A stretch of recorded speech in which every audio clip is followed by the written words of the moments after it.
Now that's what I like to hear. Well,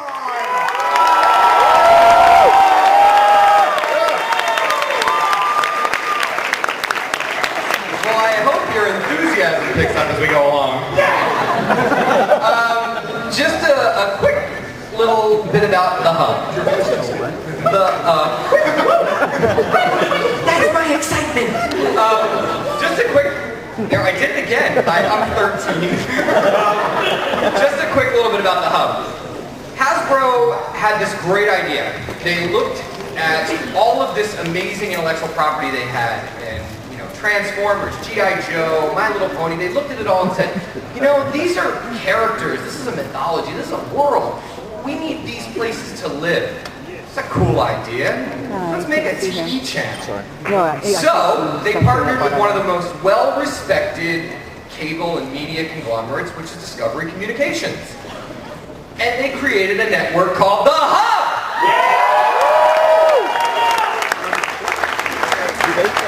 The Hub launches this fall. That's the plan. 10-10-10. Very easy to remember. 10-10-10. We'll do that at the end. If you have Discovery Kids, then you've already got the Hub. On 10-10-10, it will turn on. You will have an awesome new television network. If you don't have Discovery Kids, please call your local cable provider. It'll be worth it, trust me. So they put together this great channel, and then they said, who do we have to lead this channel? We need somebody who understands what we're trying to do, somebody who has some sort of relevance to this world. And they hired a president and CEO by the name of Margaret Loesch.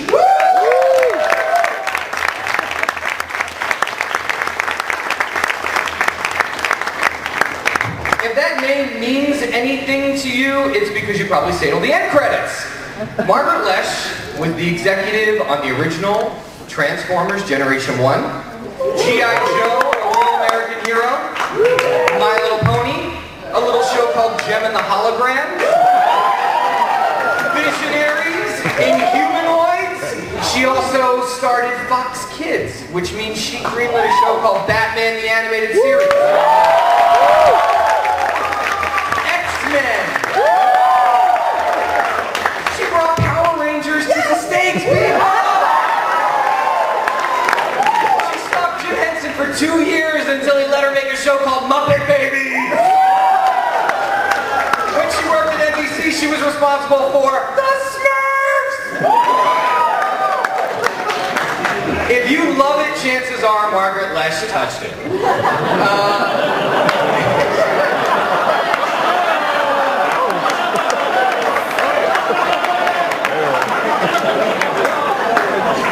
Did I say something? It is my great pleasure to introduce you to Margaret Loesch.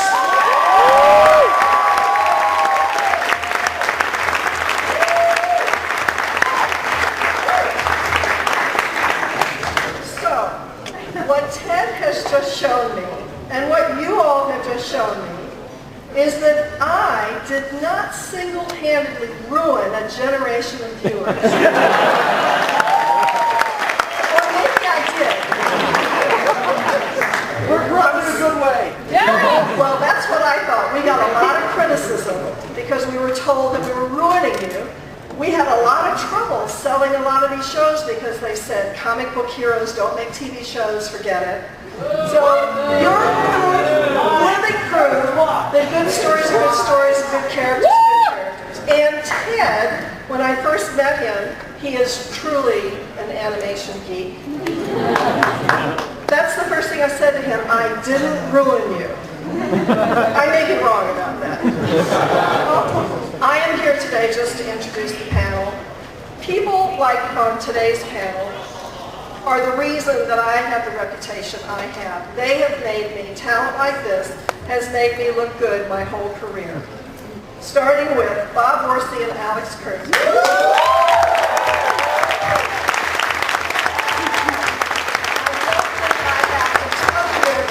But I'm going to name a few.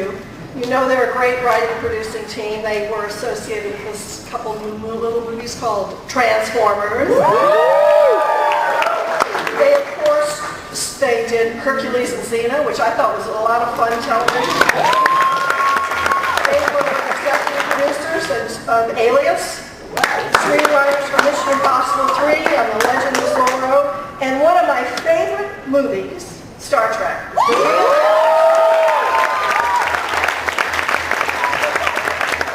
and Alex serve as executive producers on our new Transformers series.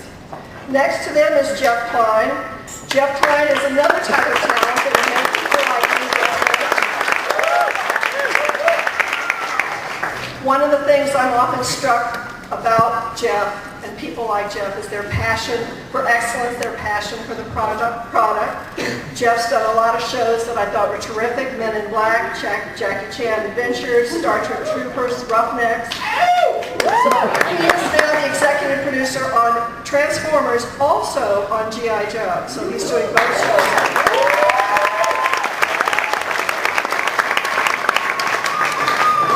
Dave Hartman, what a wonderful director.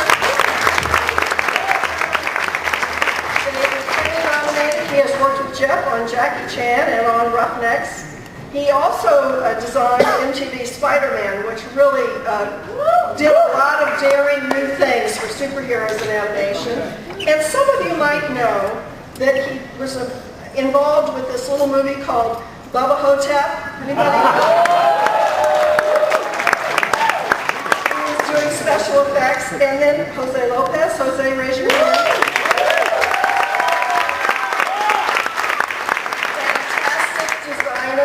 We're very lucky to have him. He gets a lot of critical praise, I think most recently for the Green Lantern. And one of my favorites, and I don't say this to anybody because it's on another network, but Generator Rex, I thought he did a great job. Again, he worked with Jeff on Men in Black and Jackie Chan. We're very happy to have him. And Mike Vogel. Mike?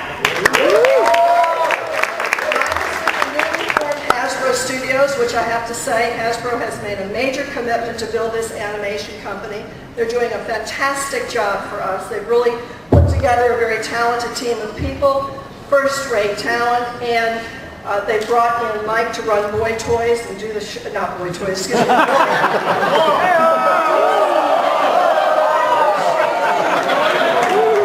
Just remember this, if you make TV shows based on toys, it's going to ruin the children of America. Here you are. Very imaginative and obviously robust and happy. So Mike, we're very happy to have Mike here. Previously, Mike was with Kids WB, where he worked on Spider-Man, and he also worked on Sony with the group here. So this is a wonderful thing. Oh, I forgot Aaron over here. I shouldn't own it. I don't know.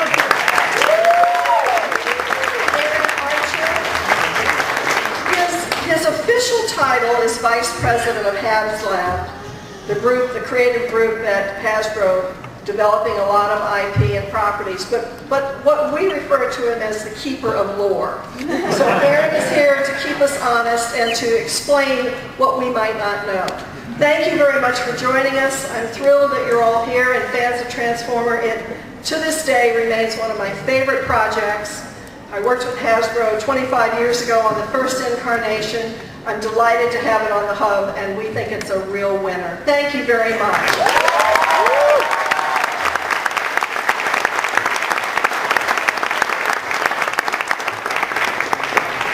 She's so awesome. All right, so we're just going to get right into this. Let's see. What's the big idea behind Transformers Prime? Who?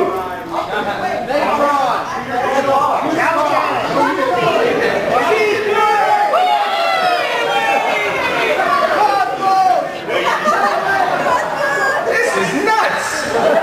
All right, what's the big idea behind Transformers Prime? Transformers!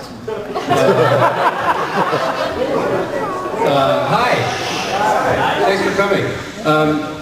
We grew up on G1. We would come home from school, make a sandwich, and watch G1. And so that was, or brownies. That was really a huge part of why we wanted to get into the movies in the first place, but the opportunity to actually do a cartoon and to bring to a whole new generation of kids what we got to experience as kids was absolutely the reason to do it. The other big idea for us was to really dig into the robot mythology, which we could not do as much in the movies because the movies have a certain pace and, you know, for a whole bunch of reasons, you don't have as much time. So the idea that we got to really dig into the characters, to make the robots the central characters of the show, to talk about backstory, to talk about their histories, to have them meet a new set of humans, it just felt like an opportunity that we all had to jump into. So, what's different about this series than any other Transformers show? I think one of the core differences, and probably the number one reason I'm involved, is these guys.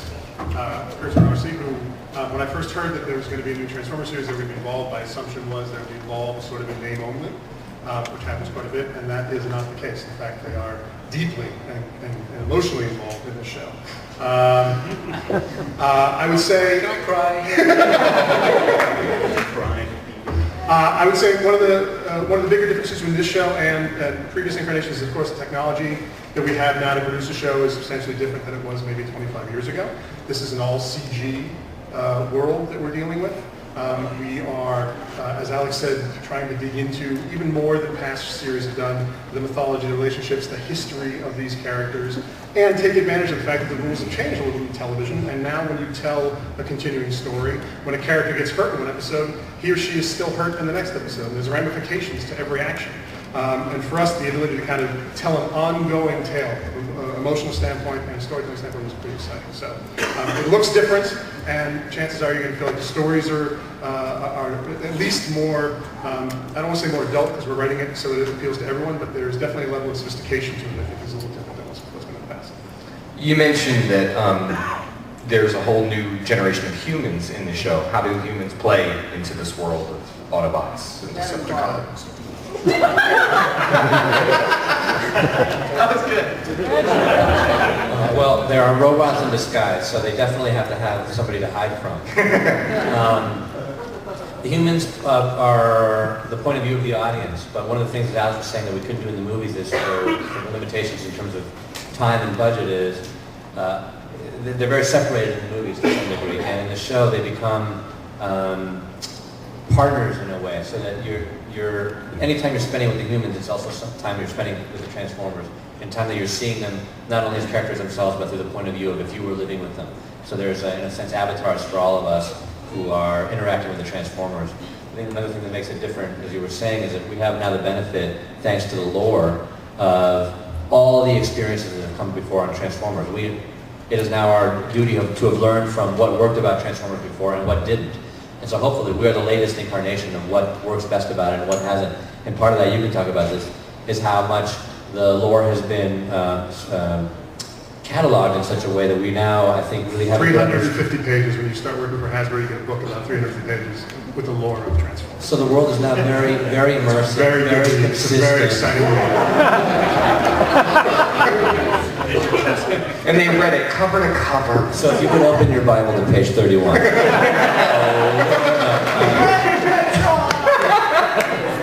You know, we should probably talk a little conceptually what the series is about.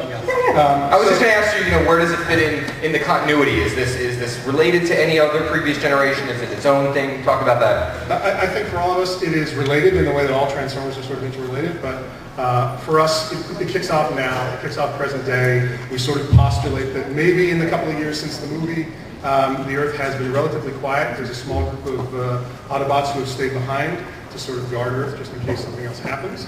Which, of course, spoiler, something else happens. I didn't know they were going to say that. Led by Megatron. For us, one of the big things we want to dig into is this idea that the Autobots on Earth are sort of men without a home, women without a home. Their planet is uninhabitable. They can't return to Cybertron. How do they sort of make a life on this planet? They feel somewhat responsible for what's happened and what may happen to Earth, so they feel protective of Earth to a degree. They end up with a relationship